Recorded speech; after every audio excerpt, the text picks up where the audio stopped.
Okay, I hope I can pull this recording off. It's going to be quite a feat. I'm going to make two grand theses. One around the political um, characterizing the sort of the substrate of all the relevant issues in the political uh, situation in South Africa.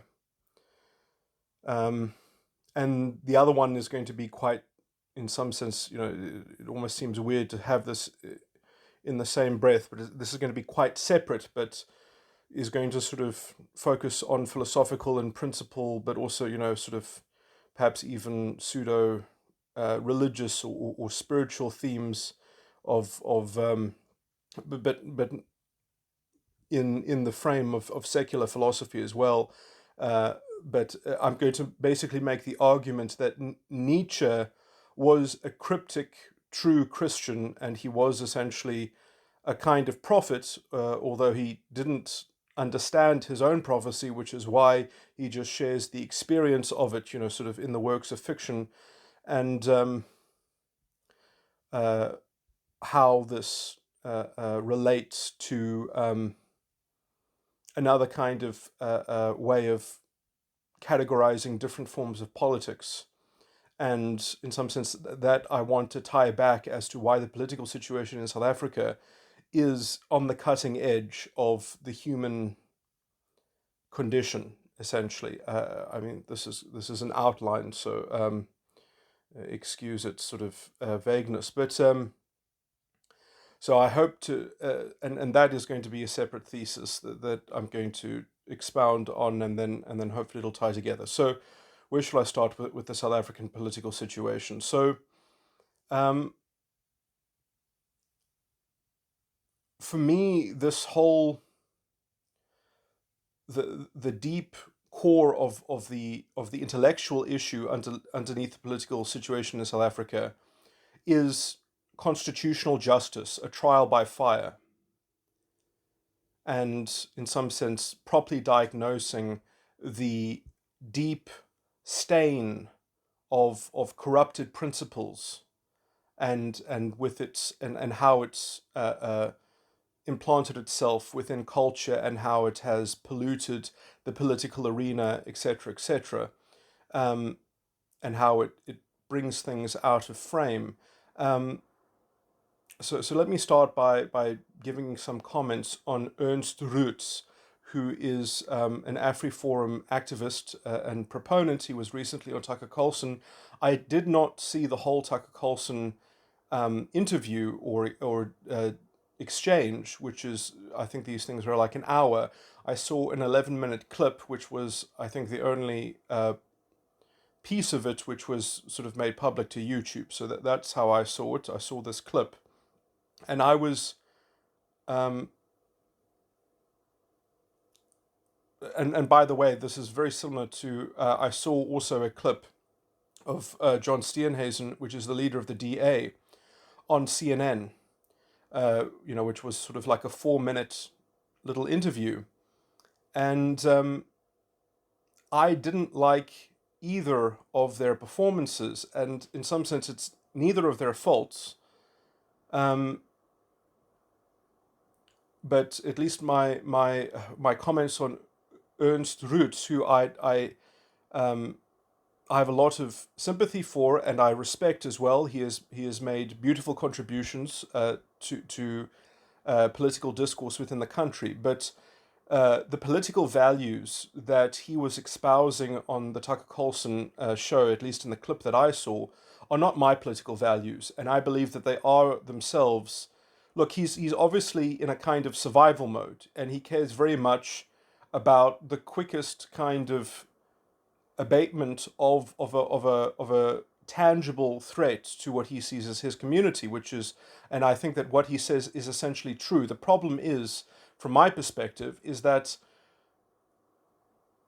when he, and in some sense this is also the curse of the Tucker Carlson format, in this particular case, is because the South African situation is so complicated, is so deep, that it does uh, if you do want to make the kind of political argument that I would have made on Tucker Carlson, um,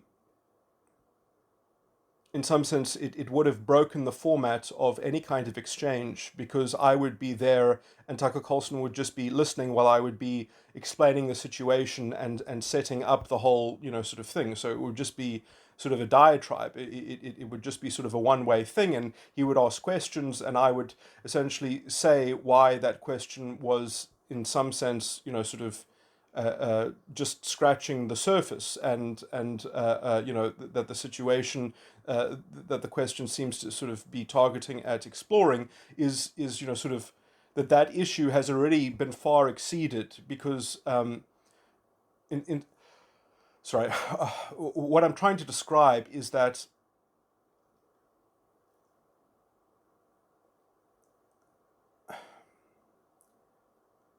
the demoralization in South African politics for accountable, responsible, liberal, open, democratic, sort of arguments over policy and political discourse, the quality of that discourse is so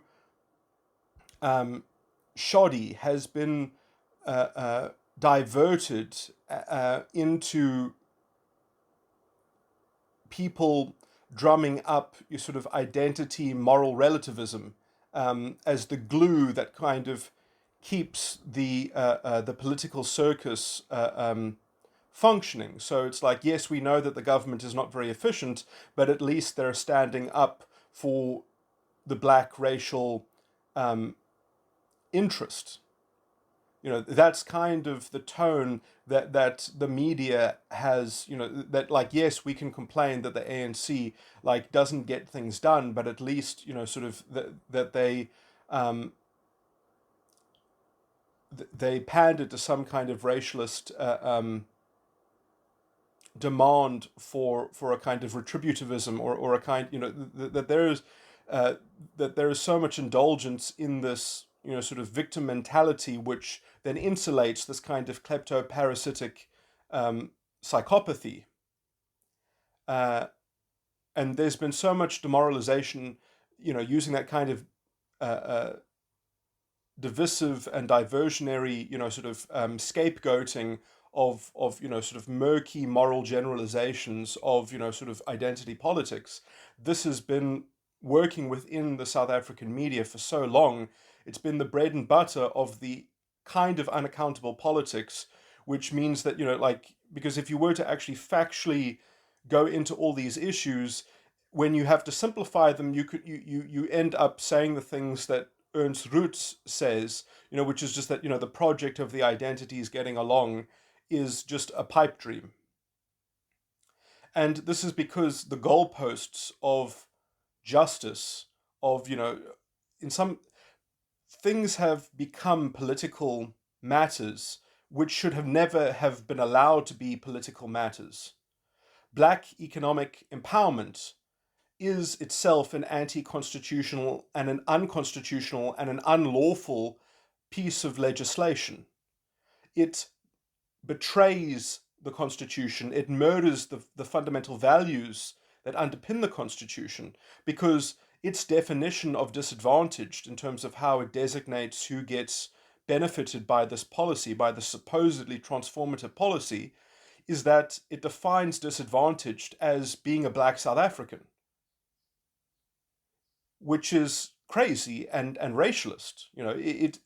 There is nothing disadvantaged about being black. Defining disadvantaged as black, as every black person, is utterly insane.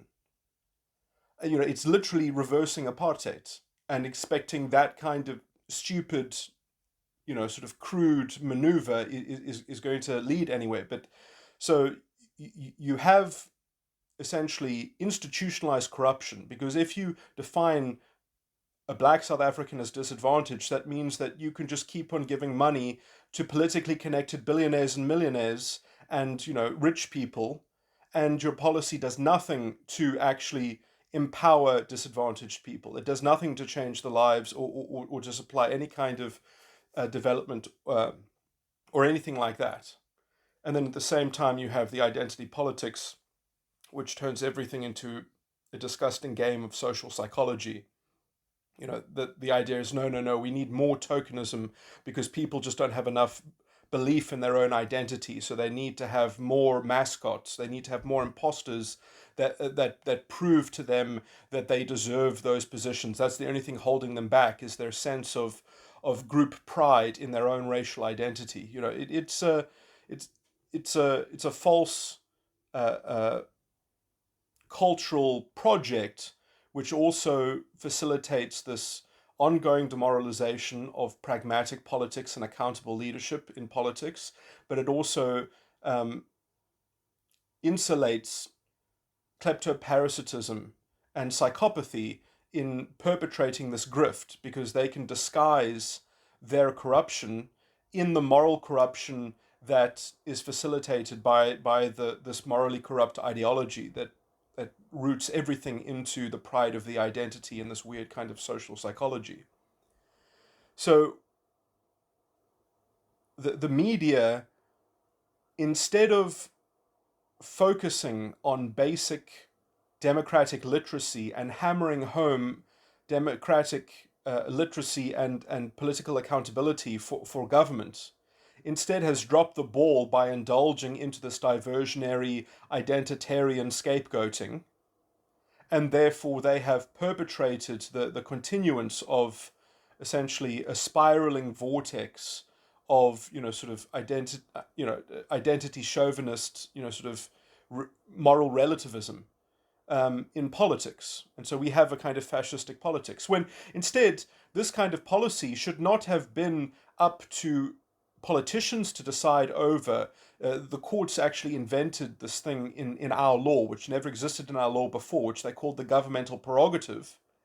And they said that the government has a constitution, somehow they justified it in terms of the constitution. It's utterly atrocious and disgraceful. They said the government has a prerogative to decide how they want to administer affirmative action, and the courts should not measure the efficacy of this policy. It's up to the politicians.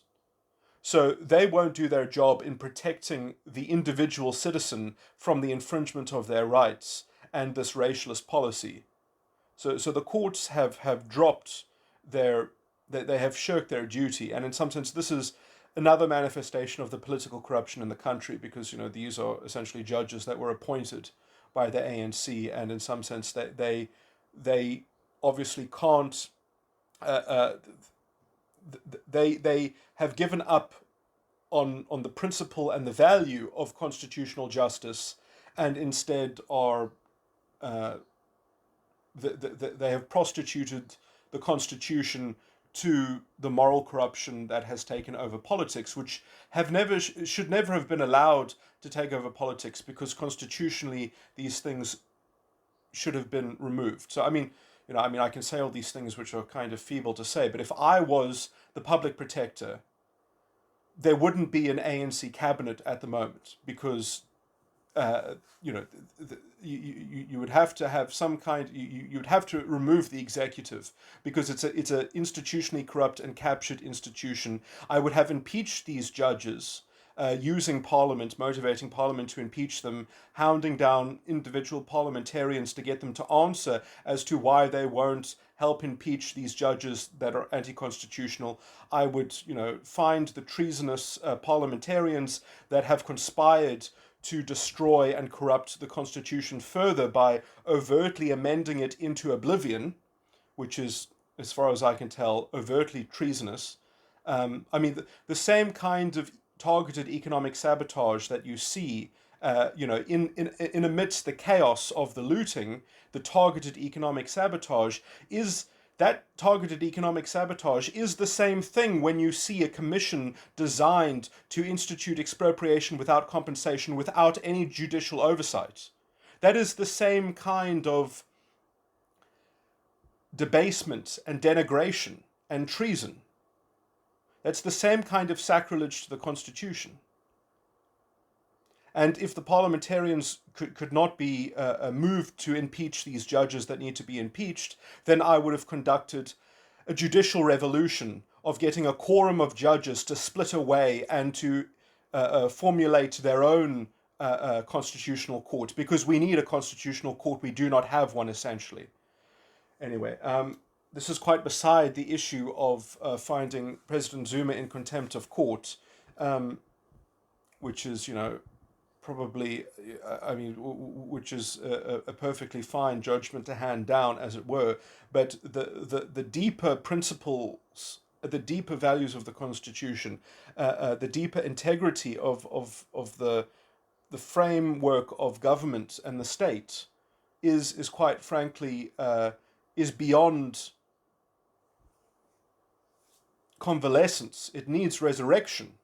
It has been murdered by these people. But we have essentially we have had a sliding unraveling and disintegration. And it's happened culturally. Now, I'll just say that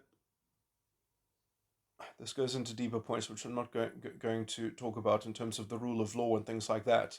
But essentially my thesis is that on paper, South Africa is the only country that actually has the rule of law. Other countries do not have the rule of law. They might have law and order, they might have peace on the streets, but they don't have the rule of law.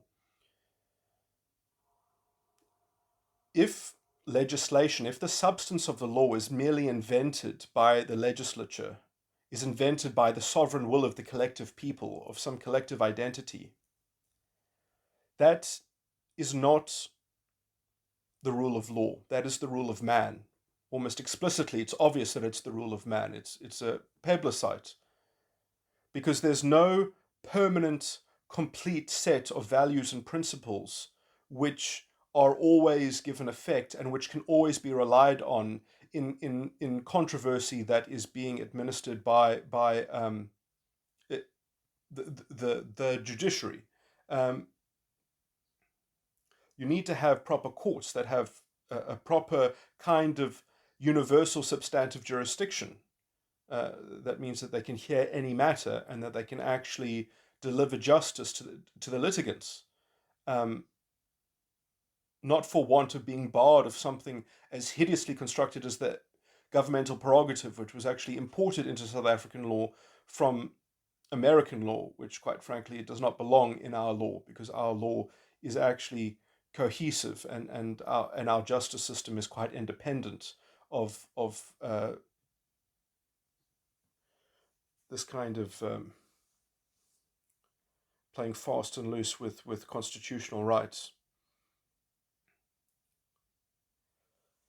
Anyway, the form that affirmative action has taken within legislation is, in some sense, designed to facilitate corruption. This is quite obviously, the whole functioning of it is a kind of kleptoparasitism, and it also operates by instilling a kind of racial consciousness within the people, because that's the only way to sort of dignify that legislation with any modicum of moral clothing, is to say that, oh yeah, well, we must all just relate to each other as members of a group, not as individuals.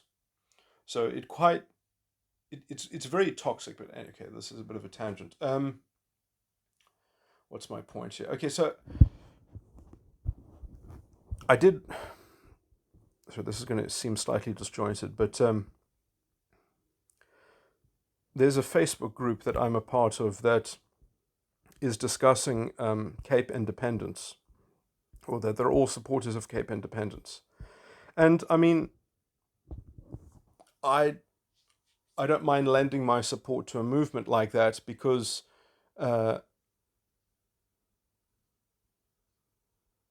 only I have a different kind of argument for independence. So to me, it's important the proper reasons and the proper framework of the process is set up if there is going to be a move towards independence.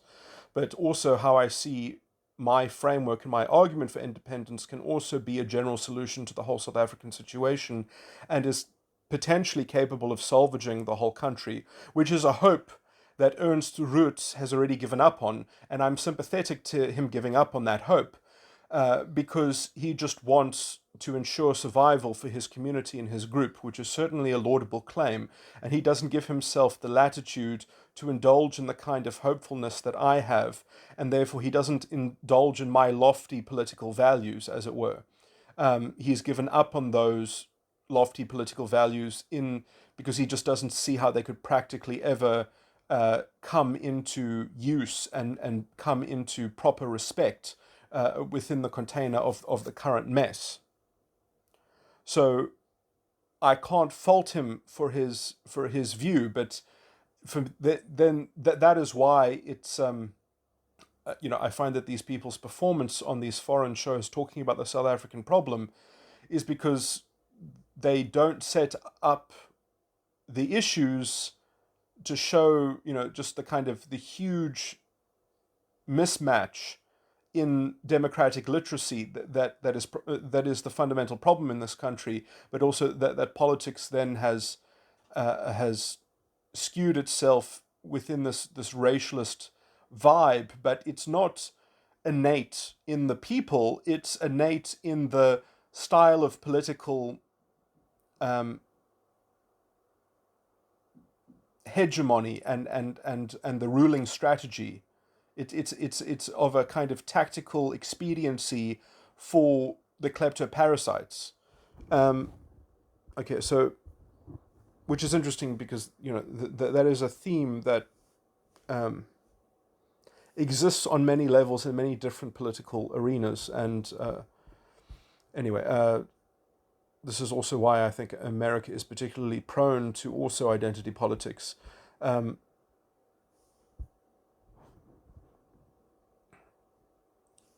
This is going to be a strange argument to make, but I think that if America had the legal system of my country on paper, because not enough of the culture has been swallowed by the identity politics narratives, because there are enough conservatives that understand the values of classical liberalism, they would have been able to use the judiciary to stop this, let's say, political madness and this kind of fascism.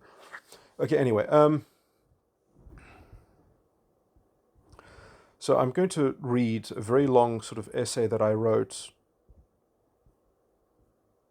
that was a response to someone touting the Swiss canton system. And anyway, okay, so this is me disagreeing with the Swiss canton system and talking about law and government and justice.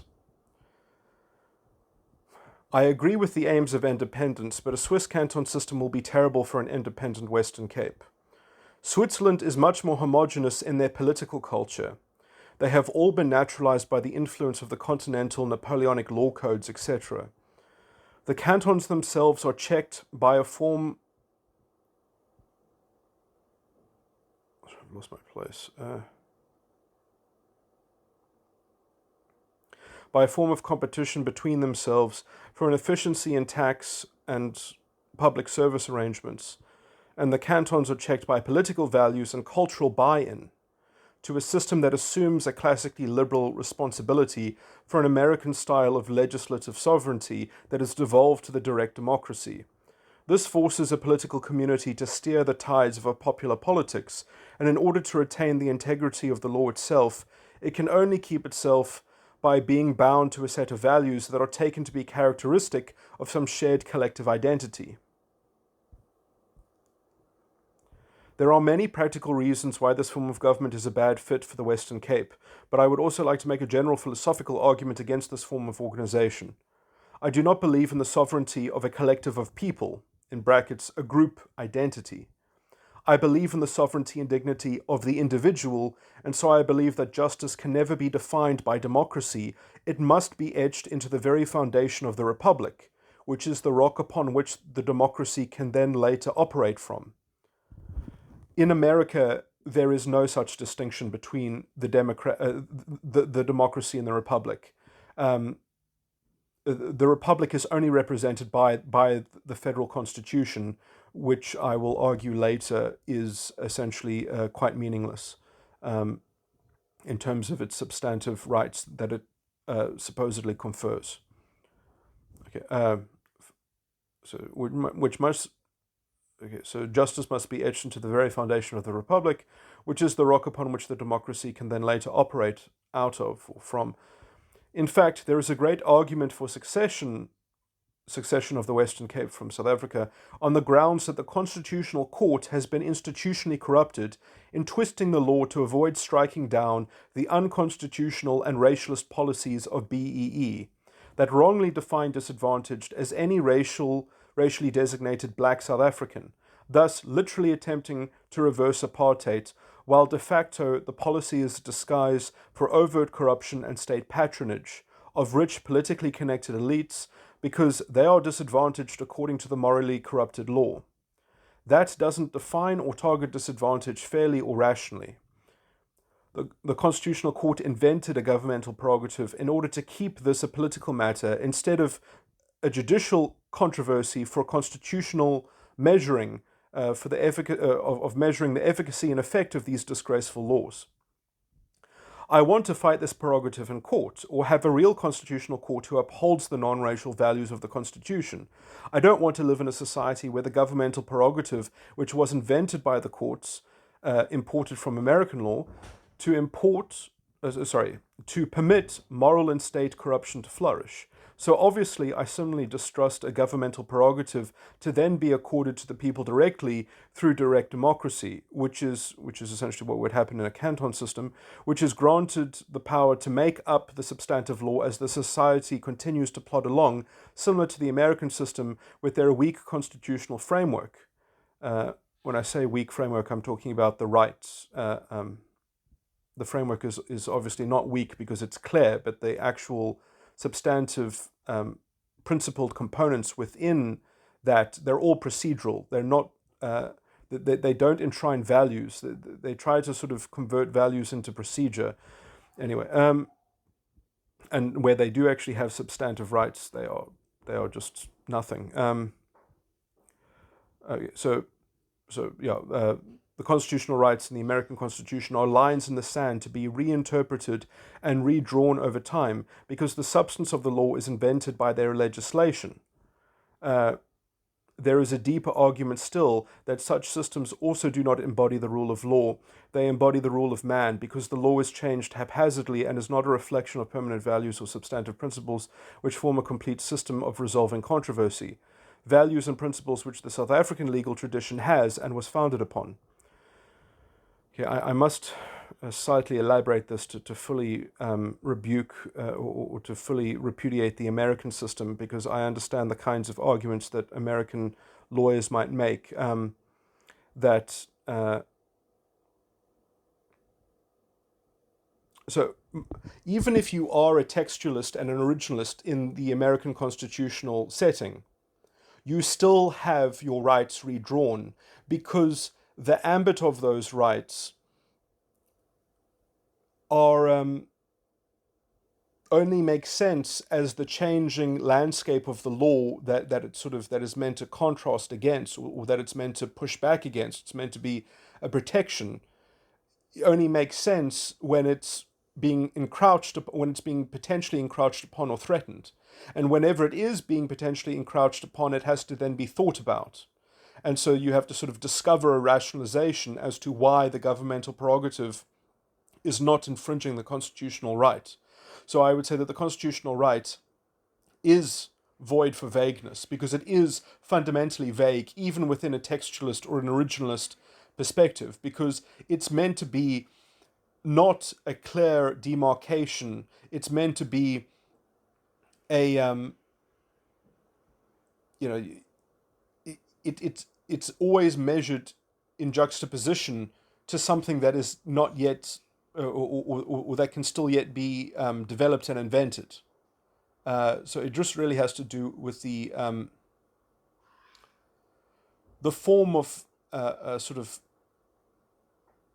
legislative a prerogative and sovereignty that was sort of replicated from sort of the British sovereign parliament that it was basically modeled from.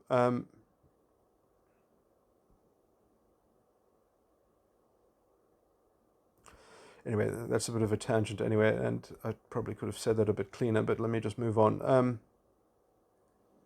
People probably might be able to see at least the gist of the broader intellectual implications and such. South Africa actually has a far superior legal tradition and governmental structure on paper to that of Switzerland and America. Our law is independent of the legislation, and that Roman Dutch system adapts to the legislation after it has been processed by the principles contained in this cohesive system of common law that has as its own substantive structures of the law, which were even more deeply complemented by our Constitution. The supreme law, the Constitution, has been murdered, betrayed, and prostituted for the ANC's racialist, nationalistic glue that disguises state patronage. In my view, justice is too important to hand over to any democracy. Just because the courts have failed their duty is no excuse to go running after some inferior system that requires a cultural identity to keep itself from creating too overt a mess of its own system of invented justice. Ever changing and experimenting. In brackets, this is why America uses its constitution as mere cultural rhetoric. I basically think the American Constitution is a kind of political propaganda, which is a good propaganda because it does represent good values, but they're not justiciable values, which is problematic because they don't provide remedies, real remedies in law. They are given some effect, but that effect is akin to a line in the sand. The rights are all only guaranteed by voting at the ballot box. So in some sense, that is what the American Constitution provides, is that it gives you a common grounds to vote with other people that represent those values in the legislative houses. And in some sense, America is successful at preserving the culture of liberty, but it does not have the substantive justice of a true free republic that offers dignity to its individual citizens. This is an important critique, anyway, a critique which the South African system does actually pass with flying colours, and why it is therefore a superior system, in my view. Obviously, you can say, well, what's the point of having a perfect system on paper if it gets all destroyed when you have political malfeasance because you haven't got enough, let's say, cultural buy-in policing the political environment? And I'm sensitive to that criticism, but I would argue that was not actually a failing of, the new South Africa had had an inopportune initiating phase. It didn't start. It wasn't born in the best of circumstances. The new South Africa was born in and inherited, quite frankly, a government which was palpably morally corrupt from the start. If they really cared about good governance, if they really cared about the people and developing the country, they would have had a longer government of national unity. The ANC very quickly wanted to move into very, sort of into its own and setting up its political hegemony, even at the expense of the people themselves. And that investment into democratic illiteracy has paid off. And that is a kind of crime against humanity that is, if you don't mind me saying, even worse than the crime against humanity that apartheid was. That rule of the ANC has been more morally, although it's been more insidious and it's been able to disguise this, the ANC has been more, especially because it's actually had a constitutional order and constitutional justice, which it has fundamentally institutionally corrupted in order to facilitate its state patronage and kleptocracy. Anyway,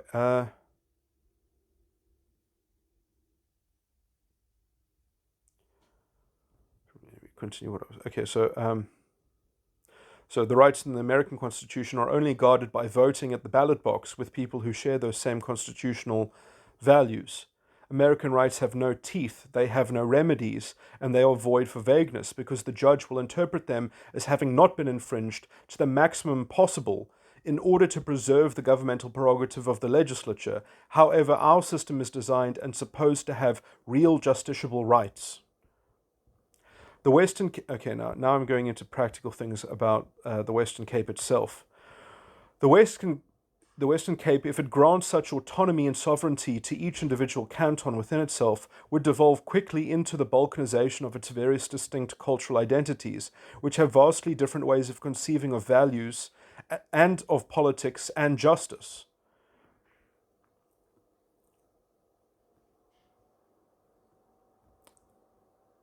That can already be seen looming in the racialist identity politics of the Cape Coloured Congress and the so-called Patriotic Alliance, and likely also we will see moves towards an assertion of the Islamic identity and Sharia law, which would starkly be disjointed with the other cantons. And then, quite frankly, I mean, this is not a possibility that I like meditating on, but it is something that is worth pointing out. I mean, I don't like being an alarmist and sounding Islamophobic or whatever, but it is worth pointing out at least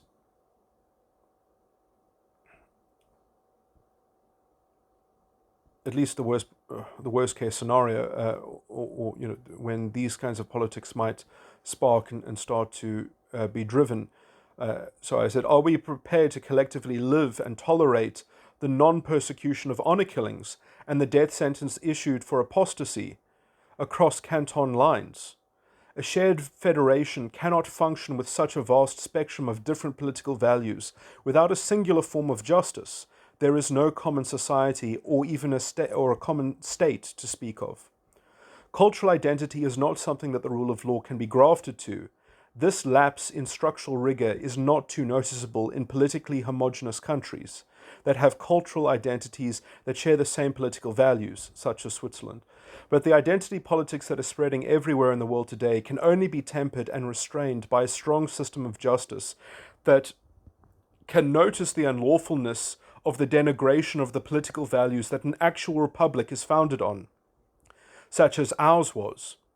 Our courts should have fined and evicted the race and gender studies lecturers at the universities for the constitutional damages in the anti-constitutional propaganda and attack on our constitutional values.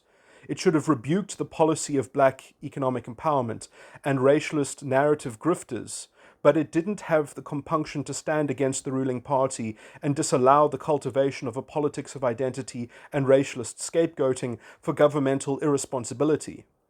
The courts fell into the tide of the rule of man. They lost faith in their own values. This is why we need a new and a real constitutional court established in the Cape, or the identity politics of defining justice through identity relativism, which is also embedded in the principles of democratically representative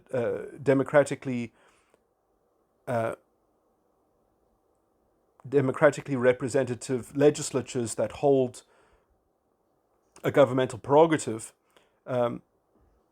or similarly in the case of direct democracies that get to voice the sovereign collective will of the people. Those all are versions of what I believe is the same denigration of the individual.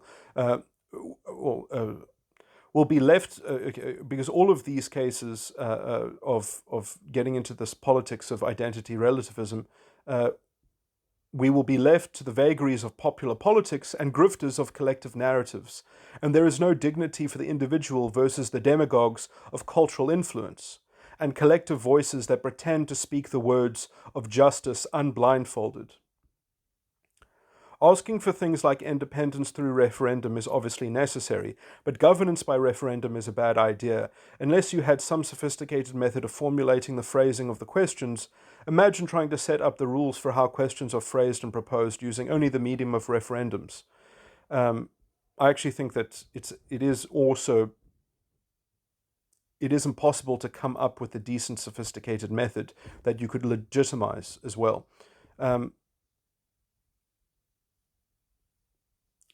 And then who would be in charge of formulating the initial proposals? The whole thing is weighted towards lowest common denominator politics, while avoiding tackling the need for deciding between real trade-offs.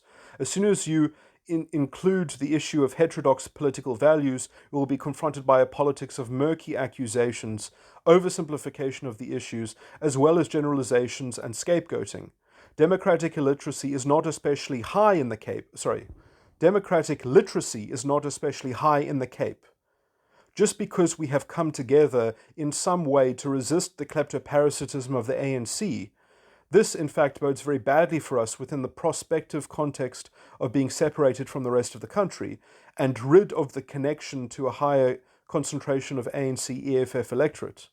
Because when we are rid of that higher concentration of ANC EFF electorate, the common enemy that curbed the other identity politics in the Western Cape will be gone, and a new orientation of political interests will be established by new kleptoparasitic leaders of identitarian factions that will have sovereign cantons in their sights to lord over. The idea of referendum sounds good in times when trust in responsive or accountable politics is low, but there is really little alternative to establishing or running political parties that include establishing trust and expecting the education and media sectors to advocate for policy literacy in the electorate. We need civics and democratic literacy taught in schools, also to undo the damage of racialist narrative grifters and undo the normalization of racialist politics.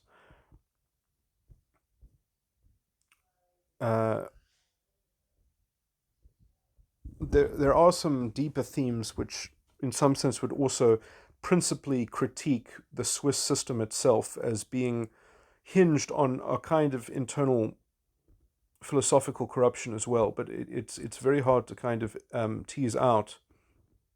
But someone responded to this and they said, well, every system has its pros and cons.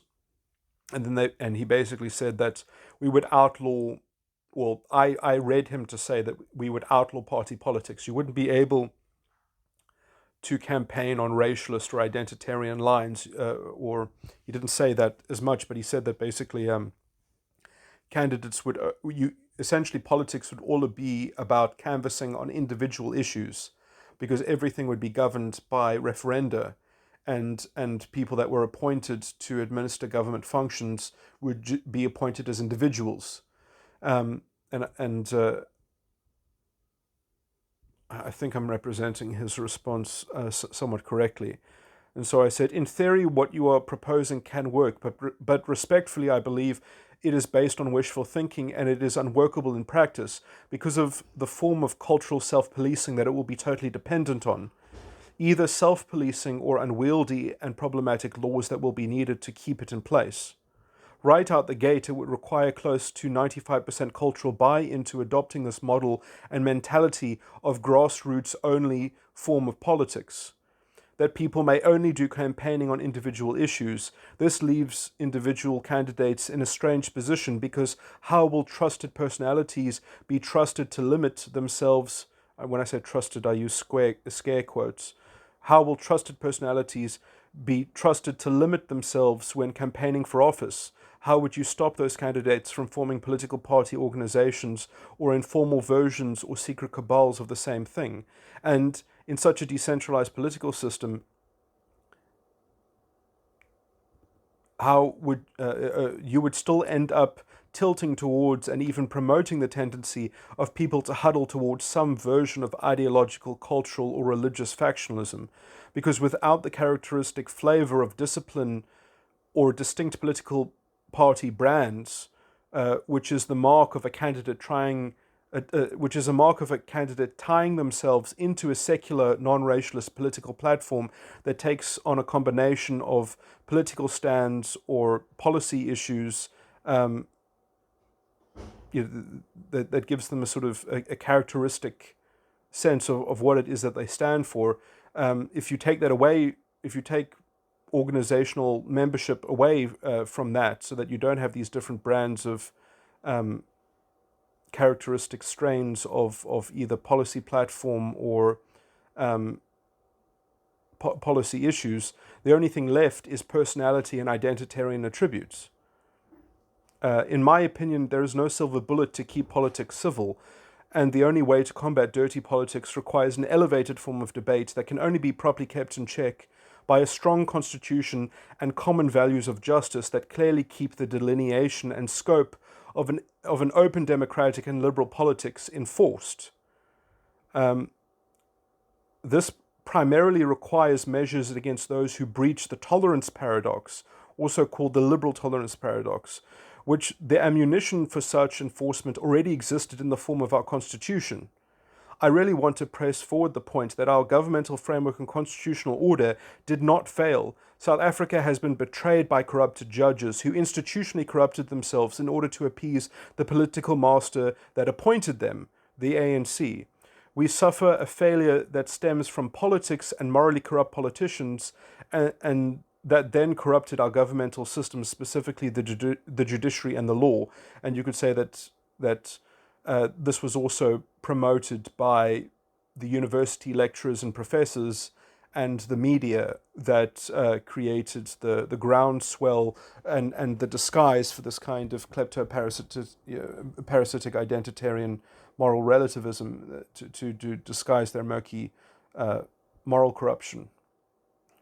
In short, it's impossible to impose the non-formation of political type organization. Forming larger organizations that represent the interests or ideological views of some section of the electorate, I believe, is both a necessary aspect of politics and also the natural development in getting a more refined and robust quality of political discourse. We need more democratic literacy and civics education, not an attempt to blow it all away and hope that it doesn't re-emerge in its old toxic forms. On a deeper philosophical note, policing political organizations more broadly in terms of preventing their formation, rather than having a legal system that only seeks to prosecute parties after they espouse views that are anti-constitutional, I believe won't be justifiable. I'm sorry if I've put words in your mouth in evaluating that your system would find it necessary to clamp down on political party formation, but I do think your proposed system would need such a measure in order to preserve or ensure its political integrity. And the expectation that this will be culturally enforced alone is akin to a deus ex machina. Obviously, some forms of freedom of association should be illegal when they are a threat to other people, and also perhaps if they are a threat to the framework that the state is founded on. And so I believe limitations placed on the right of freedom of association are only justifiable in a society that guarantees maximum justice and dignity for the individual, which would include the right to form a political party, if that utilization of freedom of association isn't infringing on other people's rights, and merely outlawing these forms of organization as a precautionary measure because it's a necessity for your political mechanism of government, is a form of indignity and also disguises other forms of wish thinking that lead to conceptual paradoxes or unprincipled and peculiar impositions of yet more bulky and awkward legal frameworks and impositions against the individual. The new South Africa, especially in the form of the DA, did involve some development of political parties that have been successful in representing values and political sentiments that are shared between culturally diverse groups, but not politically diverse. And building a vision of a shared politics requires some enforcement of the proper sphere of political values and a common view of justice. So as long as political parties are agglomeration of a spectrum of political values that all abide by let's say, some core set of political values that allow open liberal politics to continue. That's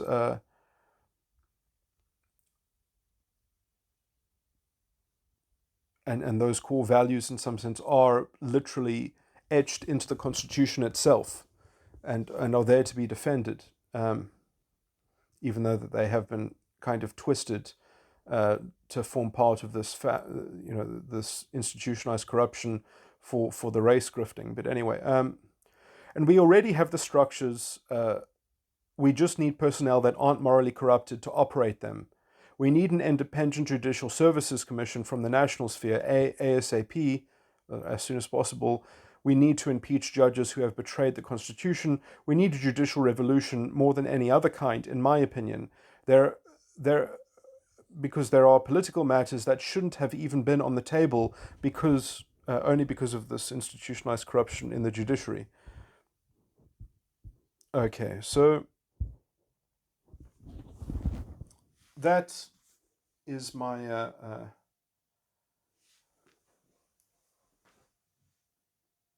that is my framework of understanding, or at least some bit of the South African situation. I mean, the issue is how much of the ANC is actually not interested in the Constitution at all, and how much of the electorate essentially is willing to overtly set the Constitution on fire. And people aren't really making very clear arguments in defense of the Constitution. People aren't making this form of argument that I'm making against the ANC and the institutionalized corruption in the judiciary.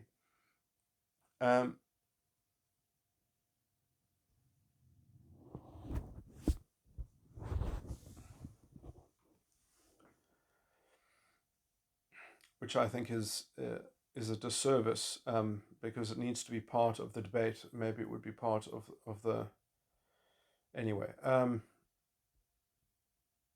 But it might in some sense be practical to divide the country, because some places in the country are just too far politically cultivated by the ANC's program of political hegemony, and which has also combined itself with certain kinds or certain flavors of kind of traditional leadership and ethnic culture.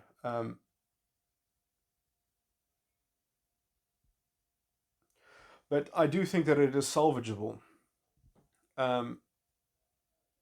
But it might only be salvageable in a kind of emergency measure of having a responsible government that operates for long enough to model democratic literacy and accountable governance. And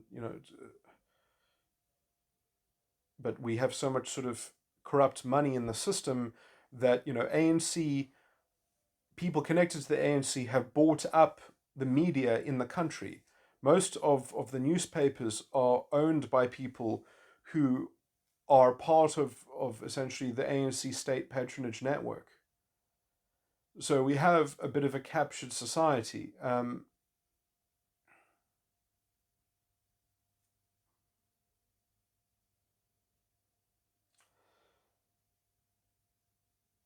it doesn't help that the you need to get the courts enforcing the real constitution to actually clean up the system. And it doesn't look like it's a chicken before the egg sort of thing.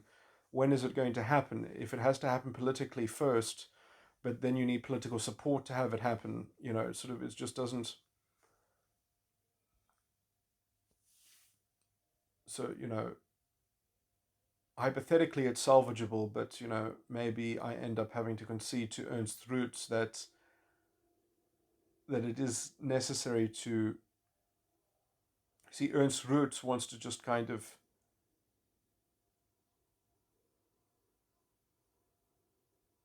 give up on the project of constitutional justice, which is dead.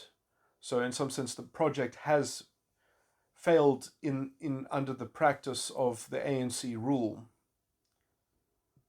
So yeah, I mean, I guess me talking about so this is hard. It anyway, but it is at least potentially revivable in the idea of the independence of the Western Cape.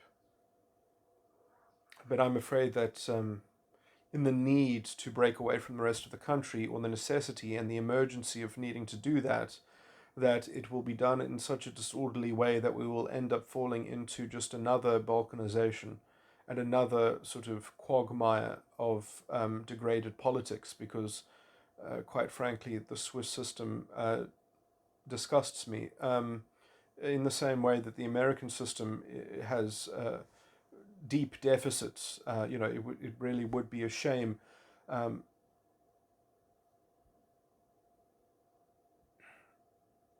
to lose the best legal system and the best legal tradition in the world, the best justice system in the world, which actually had the tools to fight back against the scourge of, sort of cultural rot and demoralization and hollowing out.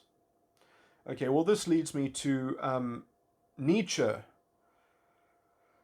So let me move on there now. So I think Nietzsche was essentially, what Nietzsche was saying, obviously Nietzsche wasn't saying it, this is in a book, this is in a narrative plot, but when he says God is dead and we've killed him and there's no water that can wash away the blood, I actually, this is all a very good thing, because, man, this is, without being familiar with my understanding of the doctrine of Christ, it's not going to make a lot of sense. But anyway, I'll just try and get into it. So you have the spirit of man and you have the spirit of God. And you have the true God and you have the God of the world, which is also sometimes called the God of lies or Satan. And when Nietzsche says God is dead, he doesn't tell you which God is dead. And this is going to be blasphemous to some people that I have a spiritual disagreement with, or a different spiritual understanding, is that the European God of Catholicism was not the true God. That there was very little Christian about Europe. But the ritual of the church and the themes embedded in their symbology and in how they had to talk about the narrative, which they never understood in Scripture, trying to import and mimic the morality that they see being described, which is, fundamentally enigmatic, and how is that systematized within European structures of politics, and how it was incorporated within their sociological structure, in my view, was that the one thing that they did was that Catholic Europe had a single God of the world. That is what made it different, is that it was ruled by one principality of the air, by one dominion of the world. And that dominion of the world had as its mockery, or well, I shouldn't say mockery, they really hoped that it was the true God. But they used God as a nationalistic totem. In some sense, the truest avatar of God was the king, and they even had the divine right of kings, etc., etc. So they tried to bring it into their life. They tried to bring it into their story, into their narrative. And really, I see Nietzsche is all about narrative is slave morality. And look, I do think slave morality is problematic. The worst thing that was published under the name of Nietzsche was what was published posthumously, was his notebook, which was fiddled with by his cousin or something. She uncrossed out things that were crossed out, and I would say he never published it for a reason, because it was just his personal notebook. And she ended up publishing and trying to create a whole thesis around the will to power, which ended up becoming its own slave morality, I would argue, because the true refinement of the will to power is something like epistemological power, in the epistemic agency, and the grounding of epistemic agency in the confronting of the spirit of man and the transcendence of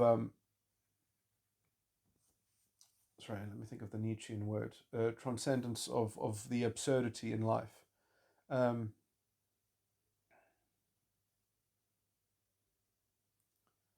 where you actually uh,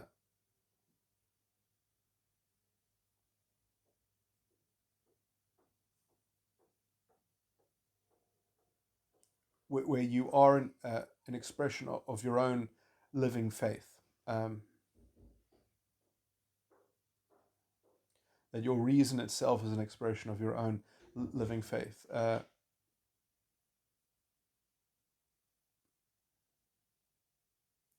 Your own values are endorsed by your own faith, which has an internal locus of control.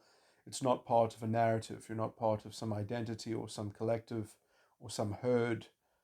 Anyway, this is, I'm being a bit all over the place, but anyway, so Nietzsche.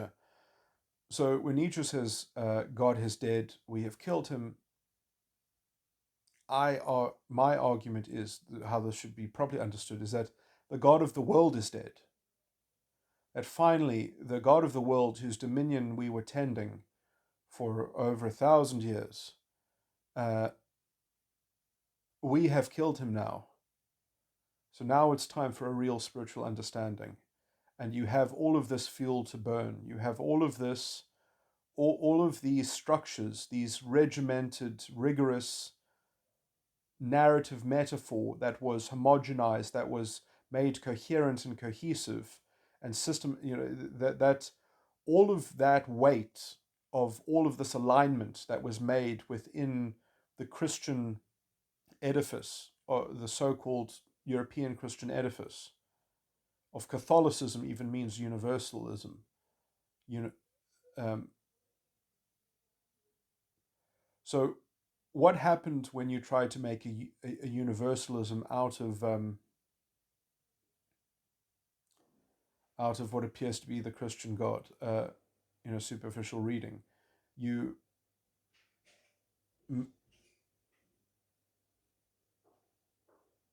because I mean, there are two ways to read meekness. For instance, it says those who are prepared to lose their lives will save it, and so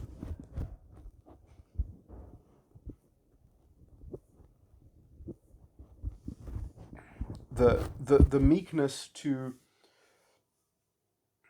take on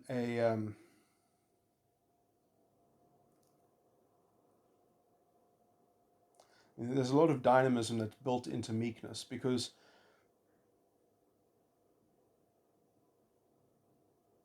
people think that humility means to persistently surrender predictably, but I would argue that meekness can really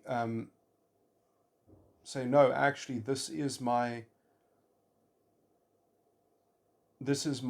true response to this issue, and I'm willing to express that because that is the truth of my response, and therefore I'm willing to express it so that it is susceptible to being engaged with and worked on and participated um, from the external. So it's a kind of courageous vulnerability in some sense. So anyway, sorry, this could be explained a lot better, but sorry, let me just find myself. I was distracted by background noise. So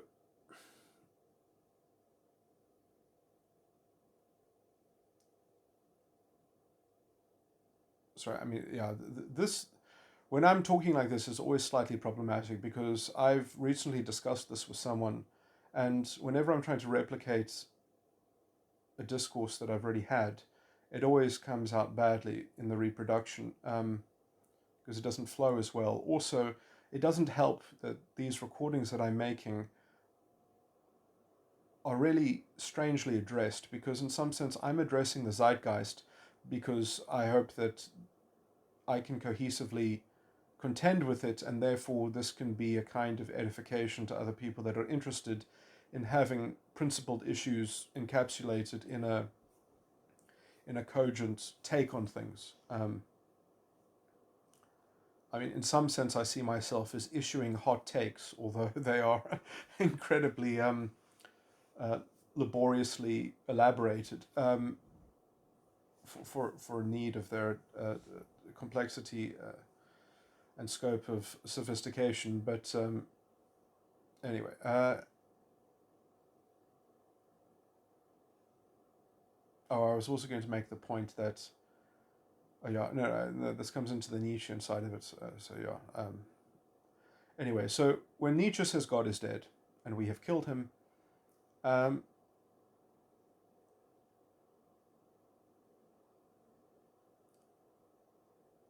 they have developed this faux Christian God.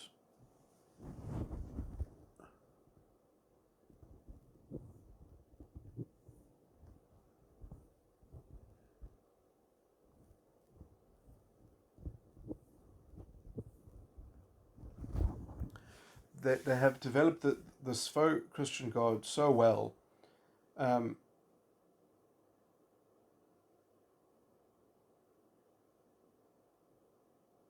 that they have a sociological structure which has uh, so much embedded ritualistic, sort of meaning, but it's not repurposable. It's not. It's not capable of being translated into a true spiritual understanding. You have to start from scratch, but at the same time, you're confronted with having to burden finding real justification for all of this structure.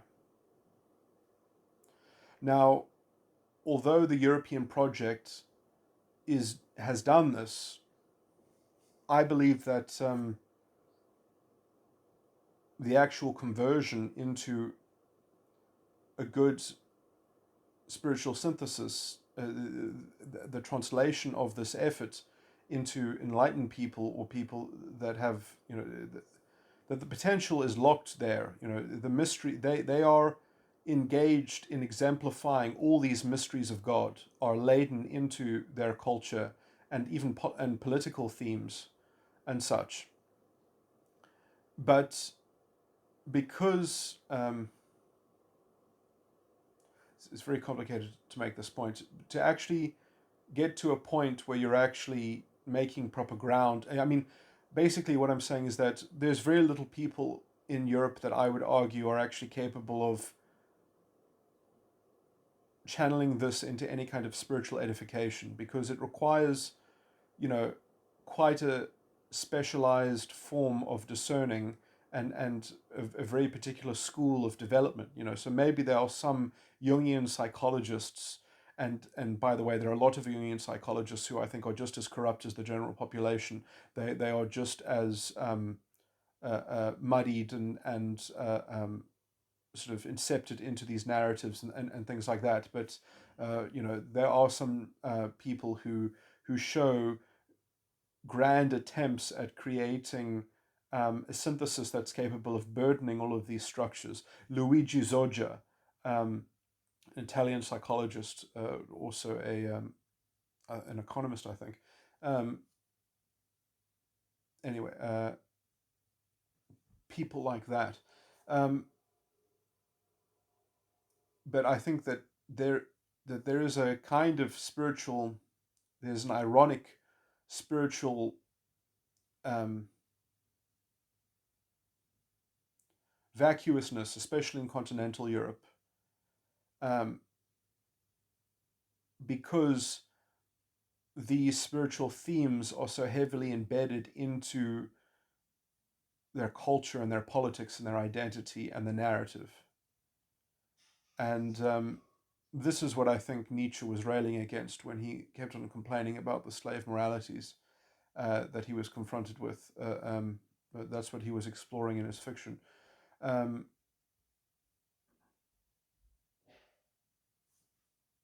and I would argue that it's actually because the state was, and the kind of the cultural identitarianism in some form of, I was complaining about the Swiss canton system, is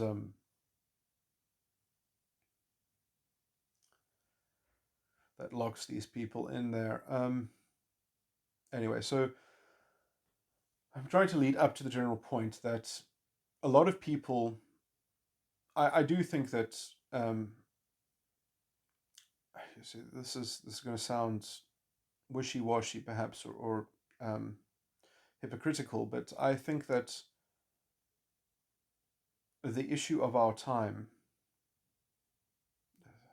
there is no issue of the time. These are things that are always perennial, but the height of the cutting edge is South Africa in terms of where these issues are actually being orchestrated in their most pristine form.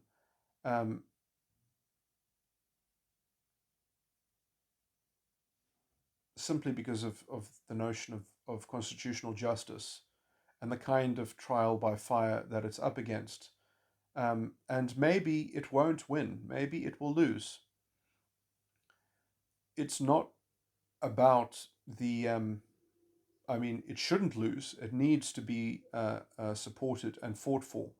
And those who don't fight for it, I think, are judged thusly as well.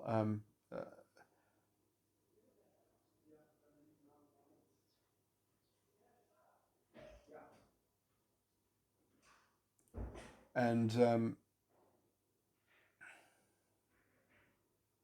but how other people are engaged in the same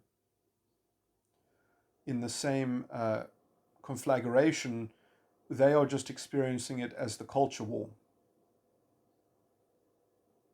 So it's the same conflict, it's the same spiritual conflict, but in other places it's mostly just a culture war. In America, it's essentially a war for votes. Who can you get to vote more votes on which side? That's sort of what dictates the resolution of the culture war, at least in terms of safeguarding the state institutional power from being given over into the narrative, grifters. Uh,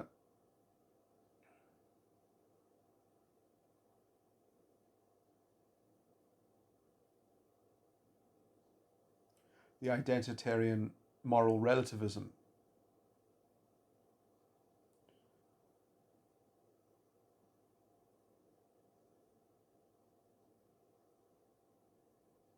But the reason why it's only a culture war in America um,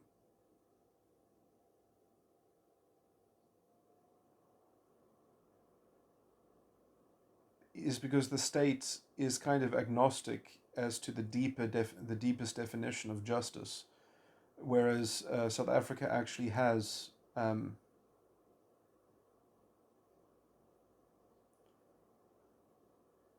comprehensive and robust substantive structure. Um, and I do also think that in some parts, what has happened in South Africa is we did set the trend, I think, uh, from 1994. The winds of geopolitics. South Africa has been the flagship of this culture war, and um, this corruption was modeled in South Africa first. I mean, perhaps you could say that we were infected by American academics to some degree, or you can also say French academics.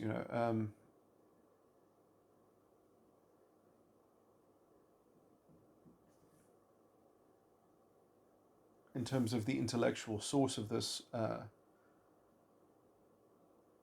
slave morality.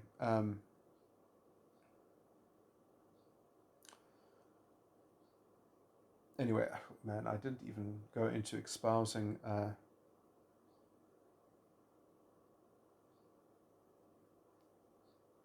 epistemic agency and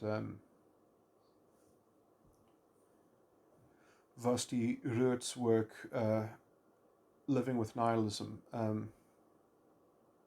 which I believe is basically a first philosophy. Uh, Vasti Rood has made a paper that is a true synthesis of Nietzschean nihilism, which is the distilled philo- philosophy which Nietzsche himself never delineated directly, only indirectly through his kind of cryptic fiction of, sort of sharing the puzzle that he was trying to understand himself, which he knew sort of captured all of the major themes. Um, so what's my point? So I've said the thing about European continental politics.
Man, I've lost my pace. Was that really? Let me just think. So how did the discourse go? I was talking about Nietzsche.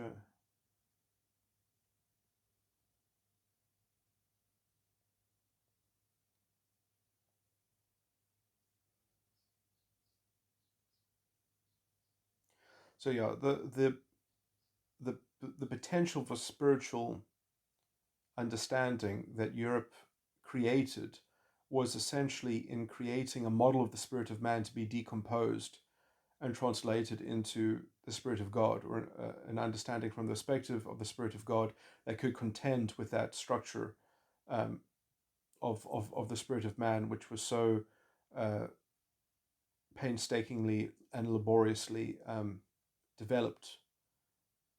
So it was a fuel source for a particular kind of intellectual project, an intellectual project that still holds a lot of potential spiritual energy locked inside of its practices until they are properly substantively and principally, sort of uh, until they divulge principles and values that are independently discovered by trying to um,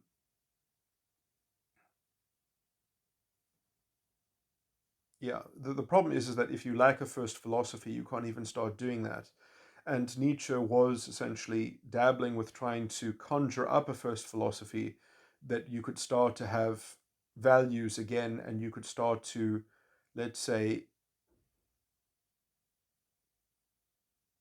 properly convert the slave morality of European Catholicism and also culture um, into an actual viable psychological schema and an epistemic agency.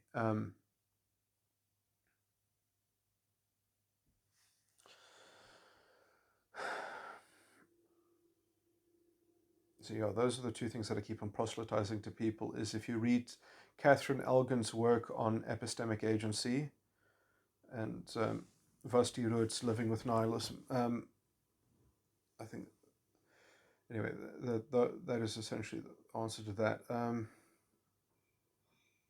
so yeah, my bringing together of these two claims, I guess, is just that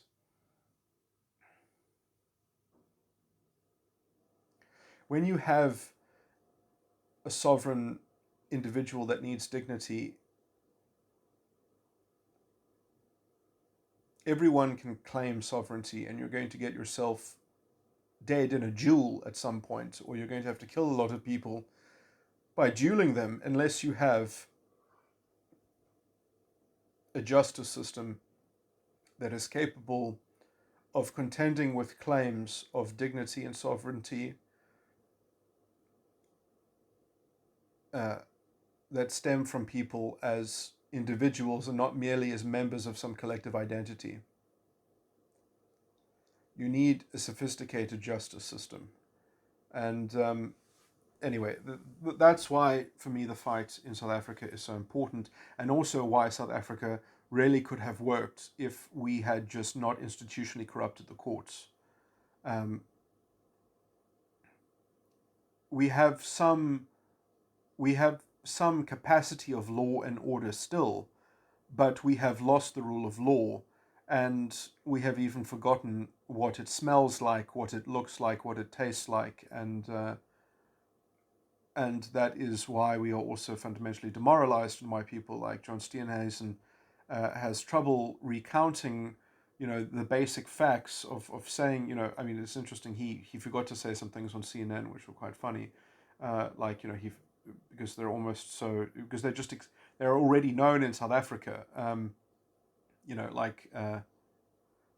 I think it would have been an interesting thing to point out that the government only ordered vaccines in January, which is what he did say, but he didn't say that the government stopped every other private entity within the country from obtaining vaccines. That we have lots of medical aid schemes in the country, lots of private hospitals and hospital chains and medical service chains, which could have themselves procured vaccines but were outlawed from doing so by a government who only started trying to procure vaccines in January of this year. So, throwing that in, I think, would have also factually laid down the basis for what a depraved and strange government that we have, focused on the government leading everything when it is constantly mired in corruption and state patronage, and that everything, all of its functions are twisted towards those roles.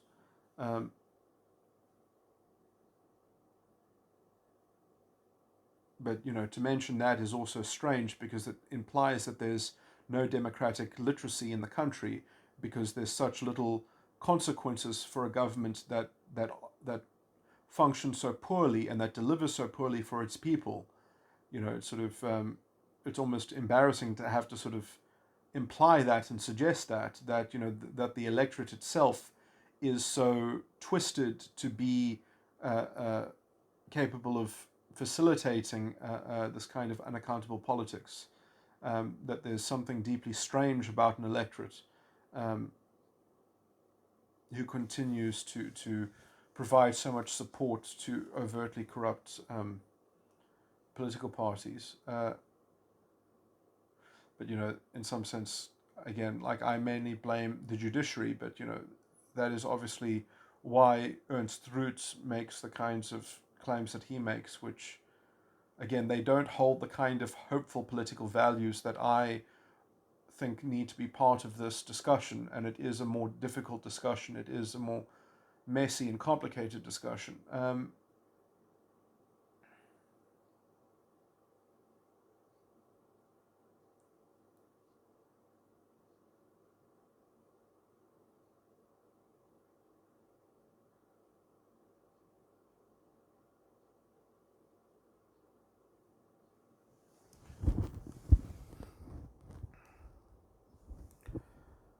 Okay, well, I think that's about it.